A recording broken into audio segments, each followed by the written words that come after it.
हरियाणा के नए मुख्यमंत्री नायब सैनी की कैबिनेट का विस्तार आज शाम को होगा। दिल्ली में सीएम नायब सैनी पूर्व सीएम मनोहर लाल की केंद्रीय मंत्री अमित शाह और जेपी नड्डा से मंथन के बाद मंत्रिमंडल विस्तार की मंजूरी मिल गई है। हरियाणा में नायब कैबिनेट में 7 नए चेहरे दिखेंगे।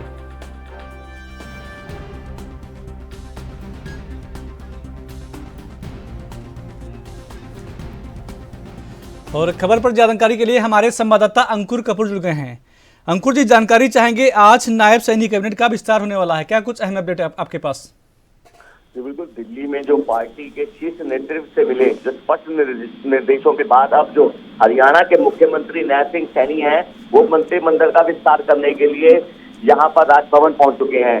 अगर हम बात करें, इस समय हरियाणा में 7 मंत्रियों के जो अभी शपथ ग्रहण समारोह हो रहे हैं उनके नाम सामने आ रहे हैं, जिसमें कमल गुप्ता, श्रीमती दिक्षा, महिपाल डांडा, अभय यादव, संजय सिंह, सुभाष सुधा और पिचंबर वाल्मीकि हैं। इनमें सबसे बड़ा नाम जो अभी सामने आ रहा है वो सुभाष सुधा का बताया जा रहा है, क्योंकि सुभाष सुधा नायब सैनी से बड़ी पुरानी मित्रता है इनकी, तो इनका नाम भी काफी समय से उछल रहा था। तो अब ये नाम भी सामने आ रहा है, क्योंकि अगर हम बात करें हरियाणा के जो मुख्यमंत्री नायब सिंह सैनी हैं, उन्होंने मंत्रिमंडल विस्तार में जो जातीय समीकरण को साधा जाएगा, इसमें जो नजर आ रहा है कि लोकसभा चुनाव और उसके तुरंत बाद जो होने वाले विधानसभा चुनाव है उनको ध्यान में रखते हुए भाजपा किसी भी वर्ग को यहाँ पर नाराज करती हुई नहीं दिखाई दे रही है।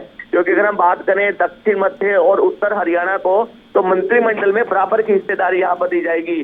पंजाबी, वैश्य, राजपूत और महिलाओं को भी यहाँ पर प्रतिनिधित्व दिया जाएगा, इसकी भी पूरी संभावना यहाँ पर जताई जा रही है।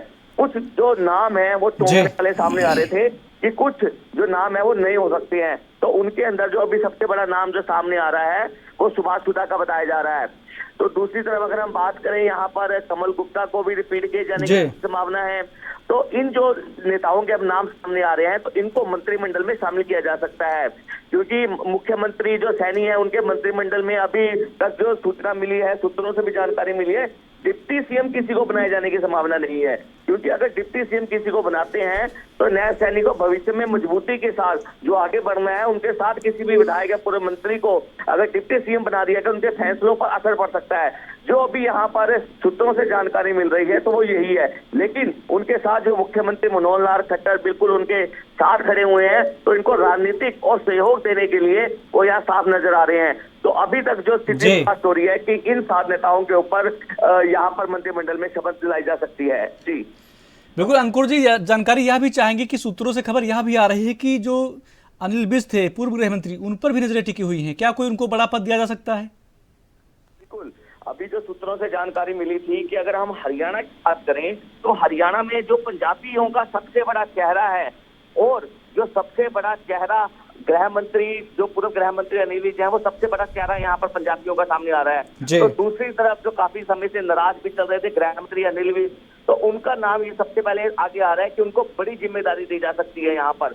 तो इन सारी चीजों को लेकर यही कशमकश लगा हुआ है कि इन जो 7 नेता हैं जो आज शपथ लेंगे, उसके बाद जो गृह मंत्री अनिल विज हैं उनको क्या बड़ी जिम्मेदारी दी जा सकती है। जी बिल्कुल अंकुर जी, जानकारी चाहेंगे, जो कैबिनेट का विस्तार होने जा रहा है तो ऐसा माना जाए कि जो आने वाले समय में जो चुनाव है उसको देखकर सब निर्णय लिए जाएंगे?